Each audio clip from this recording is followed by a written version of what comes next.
afternoon. Welcome to the Bikini Bottom News. My name is Maribel Garcia and I'll be here with you from 5:30 to 6:30 p.m. In DC, a baby was killed.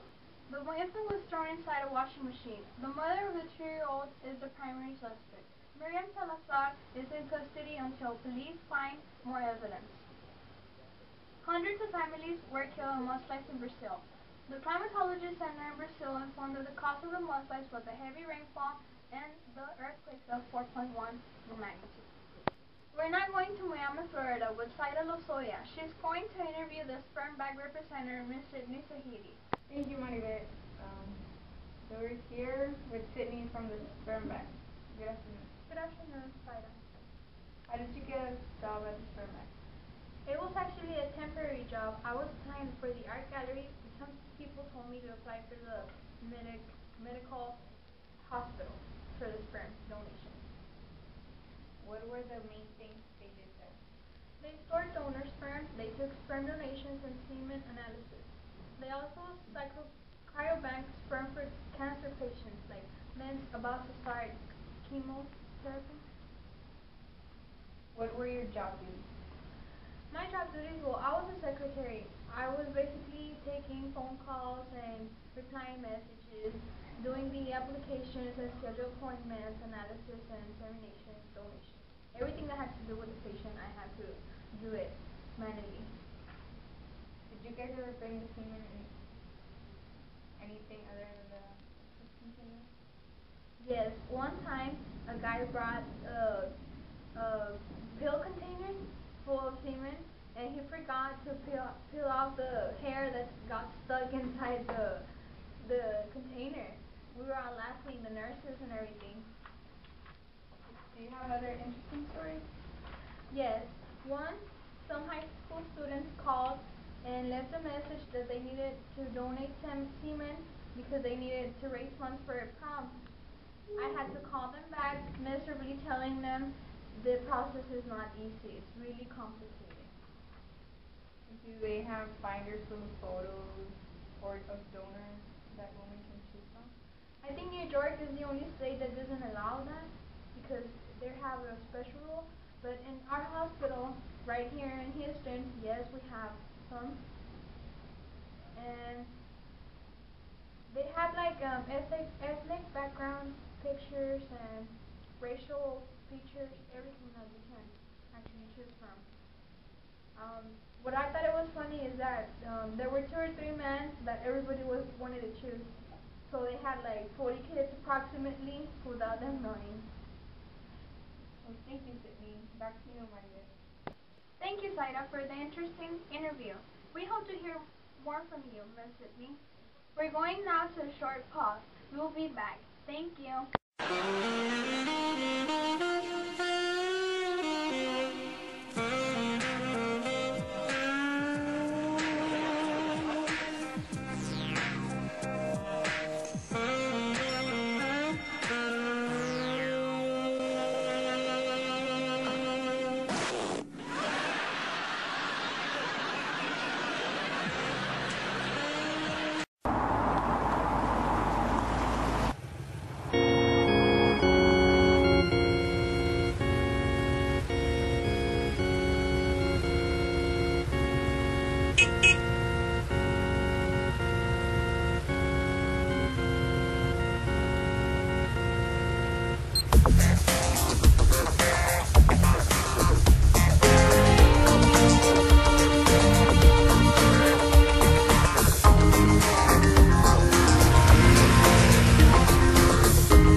Welcome back to the Bikini Bottom News.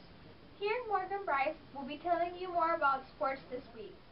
Good afternoon, Morgan. Thank you, Maribel. This past Saturday, America lost 0-2 against Cruz Azul in the Azteca Stadium. In other news, Cowboys are expected to play January 2nd. There's probably 70,000 people to attend this game. If you want to be one of the 10 people to receive free tickets to this game, please call 1-800 Bikini Bottom News. In the last news, Ric Flair represented Shawn Michaels at the Royal Rumble, and Shawn Michaels is expected to be in the Hall of Fame next year. Thank you, Maribel. Going back to you.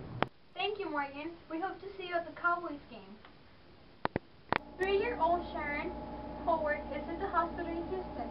Last night, Sharon was to the emergency room for acute alcohol poisoning. Doctors made a test and proved Sharon is alcoholic. She will be placed in Alcoholics Anonymous for the next 6 months.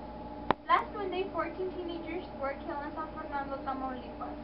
Their bodies were found under a bridge. Authorities blame the violence across the border. San Fernando citizens are really concerned about the massacre. And now, we will be going with Christian Sanchez with our weather for this weekend. Welcome. Good afternoon, Christian. Good afternoon, my name is Christian Sanchez for your weather forecast.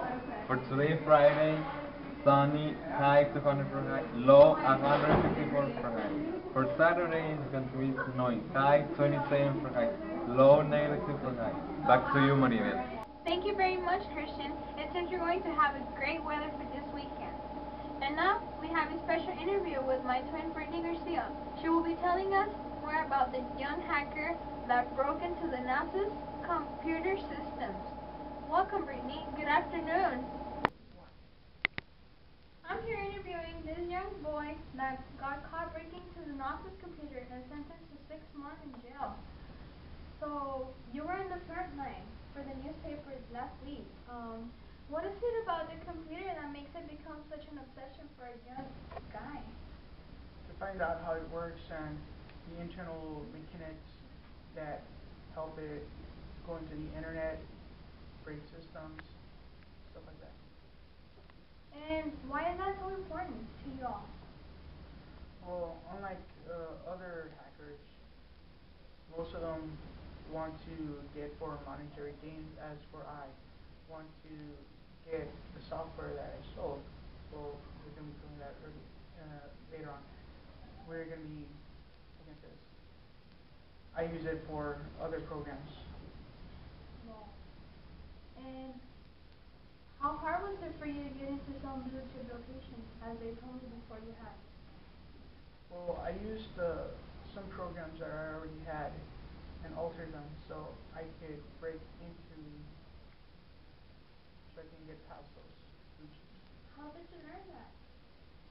Well, some friends told me how to get past a few things.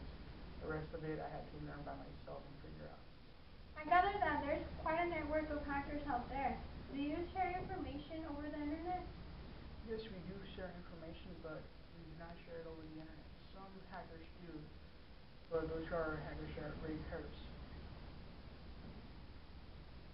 If someone told me that a 16-year-old could crack into NASA's or U.S. Department of Defense, I'd say, sure, in movies, maybe, but how long did it take you to do that? It always depends on the firewalls and security systems that have been put up by the companies and or the services. Was it really hard to break into them, or it was just a piece of cake? It always depends.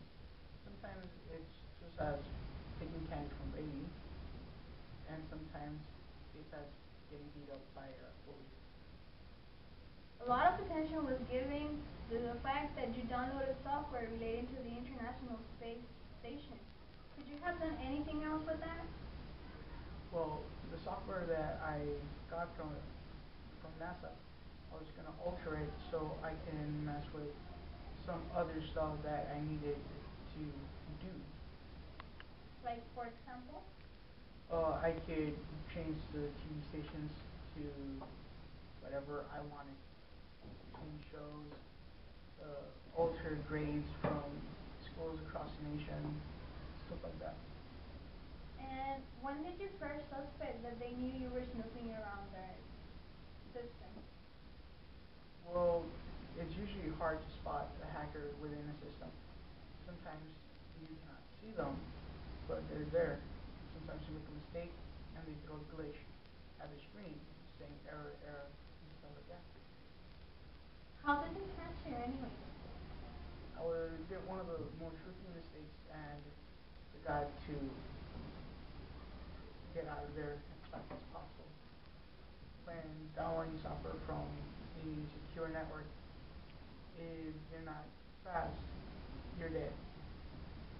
what were you thinking? Were you scared at that moment that you knew they were coming for you, or what did you feel? Well, I did feel fear. At the same time, I felt nervous due to the amount of content that I had on the computer, the software. I have like understandment that they went inside FBI and took you out of your house. So what did they take? What did they take out of there? Mostly the computers and some USB. And when did you notice that it got serious? That it was not only coming from your stuff, but also for you? Well, I already knew the risk coming. They were coming for me as well as myself. As for the fear, that's something that no one can cope with. Doesn't matter if you're young, old, or an expert. Fear is always there.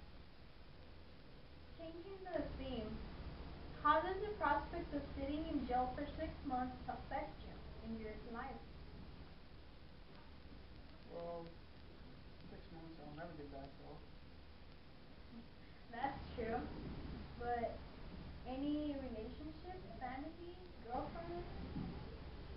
Yes, due to the time in jail, I lost my girlfriend and a well-respected job. What was your job before you considered breaking into the house? Well, I was a burger flipper. And you had 1.7 million? Wow. And did you actually learn that it was basically not good doing that, or you don't regret anything? The thing that I regret is not deleting the hard drive as fast as possible. I bet I would regret it too. Could you have escaped detection, or it was something that was coming to you? I could have escaped, but as I said, I did a rookie mistake. Oh, you have a great story to share, and thank you. And we're not going back with Moneyvet again. Thank you. Thank you, Brittany. A really nice young boy, huh? Oliver attacked a young woman that tried to break into his cave. Woman is now at the Ukraine hospital in intensive care. Do not feel panicked. This man from Russia, Alfred Montek, got 10 surgeries in 1 day. He confirmed he was satisfied and that he had money to make improvements to his self-esteem. Thank you for joining me at the Bikini Bottom News. This is Maribel Garcia, and I'll be here with you tomorrow at 5:30 p.m. Thank you.